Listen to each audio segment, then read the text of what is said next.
depuis le 31 août, Thomas Legrand n'a aucun contrat avec Radio France.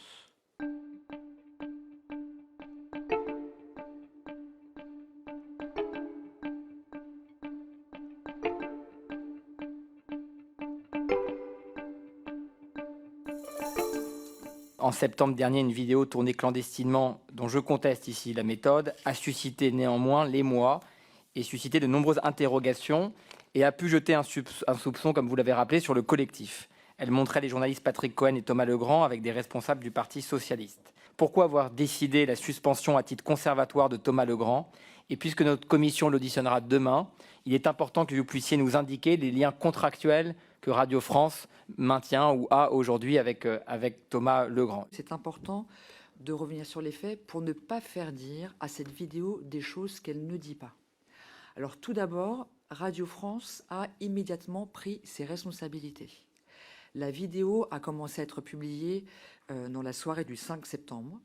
Nous avons immédiatement pris la mesure de l'émoi, des fantasmes que cette vidéo pourrait susciter, ce qui nous a conduit, dans les premières heures après la publication de cette vidéo, à prendre une mesure de précaution consistant à suspendre l'émission qui devait se tenir le dimanche matin. Cette émission, c'est un débat de 12 minutes opposant Thomas Legrand à un invité. C'était un débat contradictoire.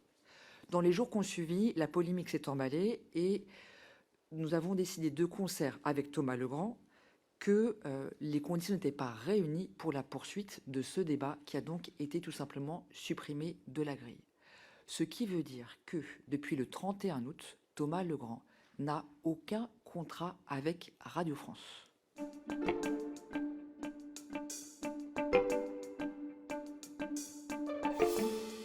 Thomas Legrand a démissionné de la rédaction de France Inter en 2022.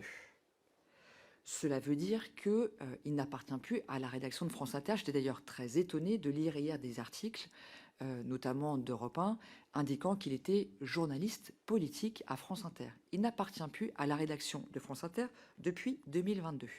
Il a démissionné, il pourra d'ailleurs vous en expliquer les raisons demain. Il a démissionné pour travailler comme éditorialiste dans le journal Libération, qui n'est pas soumis aux mêmes règles qu'un média de service public tel que Radio France. À ce rendez-vous, Thomas Legrand y était en tant que journaliste de Libération. Les discussions qui sont filmées se réfèrent à des éditoriaux qu'il a écrits dans le journal Libération. Des éditoriaux concernant le Parti socialiste, des éditoriaux concernant la ministre de la Culture.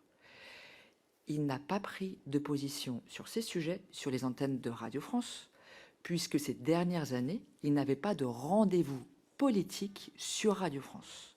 Il est intervenu ponctuellement, comme le font beaucoup d'éditorialistes, d'un certain nombre de journaux, des éditorialistes du Point, du Figaro, qui interviennent dans nos débats contradictoires ou nos rendez-vous d'information en tant que journalistes de leur rédaction. Par ailleurs, ces dernières années, Thomas Legrand avait une émission d'histoire des idées politiques qui s'est arrêtée en juin, qui ne traitait pas de l'actualité. Donc, on ne peut pas dire que Thomas Legrand emportait France Inter, sa ligne éditoriale, lors de ce rendez-vous. Ce n'est pas exact. Et je pense que cette confusion a été beaucoup entretenue, laissant croire que Thomas Legrand pouvait avoir une influence sur la ligne éditoriale de France Inter.